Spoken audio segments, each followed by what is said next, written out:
na ko yun.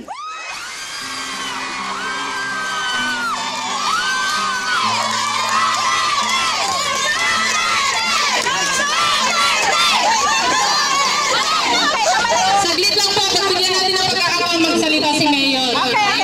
Napakaraming mong tao nakikinig po sa inyo ngayon dito sa Hong Kong na supporters nyo.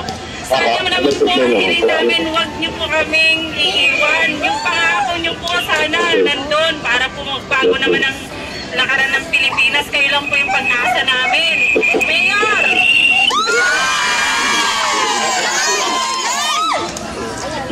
Ang Pilipinas, sigurado yan.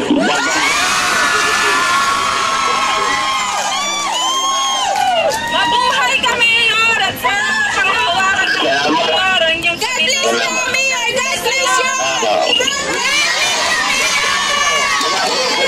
Wala nang kriminalidad, walang droga, at walang korupsyon.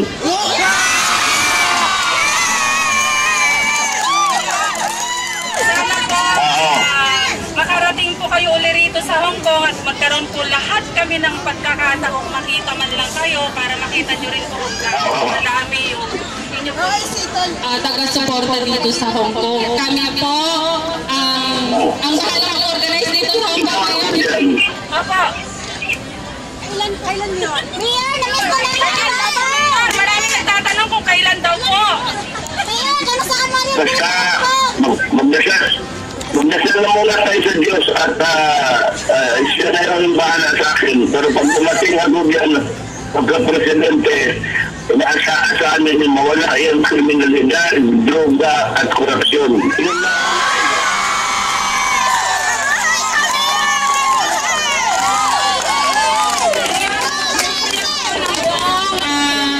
Grupo dito sa Hong Kong chapter na kayo po ay makapanayam kahit saglit lang po at alam po namin kung gaano po kayo kabisi dyan sa Davao. Thank you very much po. Kami po talaga parang nanginginig talaga yung aming mga kalamnan pagka ganyan yung mga pangako nyo sa amin.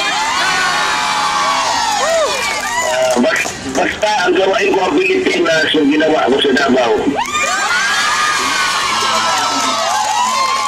Ngayon po, Mayor, ito na lang hinahantay namin ang pagdedeklara po na kayo po ay Basta tama. ako, basta patayin mo lahat kriminal.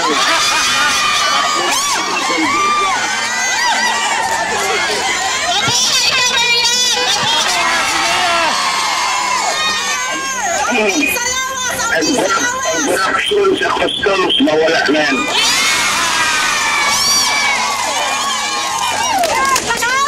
Pasensya na po, Mayor, sa dami po nyo ng supporters nabibigay na po talaga kayo sa aming mga sigaw rito sa katuwaan lang po na Alam ko po, anak lang po ako ng mahirap. Anak na rin po ako ng isang teacher. Mahirap rin po ako. kaya nga po, Mayor, kayo lang po ang kaisa-isang pagpag-asa ng bansang Pilipinas para maiyahan po kami. Katulad po ng ginawa nyo sa Davao, naniniwala po kami at nagtitiwala sa kakayahan mo, Mayor, na ay mapagbago ang Pilipinas ng buong katulad po ng Davao, Mayor. Magbabago po, magbabago po. Para ako ang mahirap.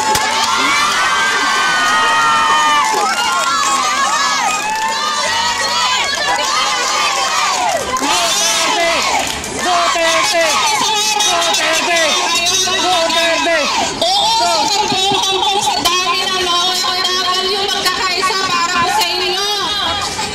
Yun po yung pinaka-antay namin na araw, Mayor. Opo, opo. Sana maawa ko ang Diyos sa atin. Sabi nila, Mayor, gusto raw nilang marinig kung talaga pong tatakbo daw kayo. Para sa akin! Para sa akin! Hindi ba niyo, tatawagan ko kayo.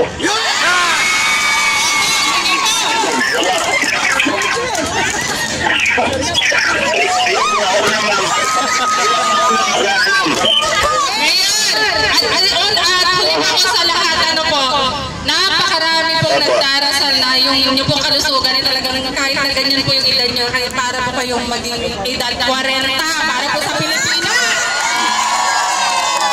Salamat po. Salamat po ng marami ngayon. Meron pa po kayong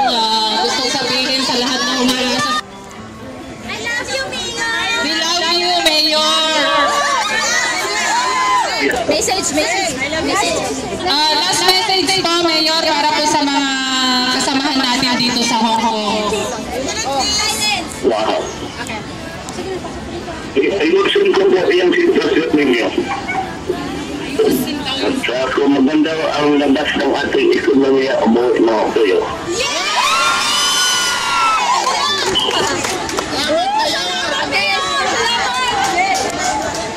Salamat. Salamat po. Mayor, aasahan po namin na isang araw, pumunta po kayo rito sa Hong Kong para po lahat i-organize po namin dito, Mayor. Ingat lang, ingat lang. Yes, ma'am. Thank you very much and have a nice day, Mayor. Amin po ipagpapatuloy ang pangangampanya niya sa inyo rito sa Hong Kong. Mabuhay po kayo at ingat po kayo palagi. Thank you so much.